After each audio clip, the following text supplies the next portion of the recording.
കൊച്ചിയിൽ നടി ആക്രമിച്ച കേസിലെ ഒന്നാം പ്രതി പൾസർ സുനി വീണ്ടും സുപ്രീം കോടതിയിൽ. 2 ഫോറൻസിക് വിദഗ്ധരെ വീണ്ടും വിസ്തരിക്കണമെന്നാവശ്യപ്പെട്ടാണ് പൾസർ സുനി അപ്പീൽ നൽകിയത്. ഹൈക്കോടതി ഈ ആവശ്യം തള്ളിയതിനെ തുടർന്നാണ് നടപടി.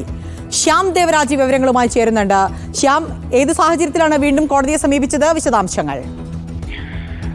അപർണ, ഇതിൽ ഏറ്റവും പ്രധാനപ്പെട്ട കാര്യം സാമ്പിളുകൾ ശേഖരിച്ച ഡോക്ടർ, ഒപ്പം ഫോറൻസിക്സ് ലബോറട്ടറി അസിസ്റ്റന്റ് ഡയറക്ടർ എന്നിവരെ വീണ്ടും വിസ്തരിക്കണമെന്നാണ് പൾസർ സുനിയുടെ ആവശ്യം. നേരത്തെ ഈ സമാന ആവശ്യം ഉന്നയിച്ച ആദ്യം എറണാകുളം പ്രിൻസിപ്പൽ സെഷൻസ് കോടതിയെ, വിചാരണ കോടതിയെ പൾസർ സുനി സമീപിച്ചിരുന്നു.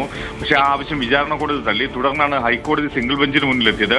ഹൈക്കോടതി സിംഗിൾ ബെഞ്ചും പൾസർ സുനിയുടെ ആവശ്യം തള്ളുകയായിരുന്നു. തുടർന്നാണ് അപ്പീലുമായി സുപ്രീം കോടതിയെ സമീപിക്കാൻ പൾസർ സുനി തീരുമാനിച്ചതും സുപ്രീം കോടതിയിൽ അപ്പീൽ നൽകിയതും. ഇതിൽ ഈ ഹർജിയിൽ പറയുന്ന ഏറ്റവും പ്രധാനപ്പെട്ട കാര്യം, ഈ 2 ഉദ്യോഗസ്ഥരെ വിസ്തരിക്കണം. 2 പ്രധാന സാക്ഷികളെ വിസ്തരിക്കുന്ന സമയത്ത് താൻ ജയിലിലായിരുന്നു. ഈ സാഹചര്യത്തിൽ അഭിഭാഷകനോട് കാര്യങ്ങൾ സംസാരിക്കാൻ കഴിഞ്ഞില്ല എന്നാണ് പൾസർ സുനിയുടെ വാദം.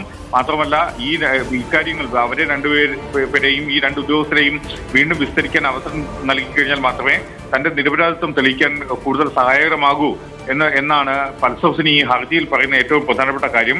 നേരത്തെ ഹൈക്കോടതി സമാനമായ ആവശ്യം തള്ളിക്കൊണ്ട് കടുത്ത നിരീക്ഷണങ്ങളാണ് പൾസർ സുനിക്കെതിരെ നടത്തിയിരുന്നത്. സാക്ഷികളെ വീണ്ടും വിസ്തരിക്കേണ്ടത് അനിവാര്യമായ നടപടിയല്ല എന്നായിരുന്നു.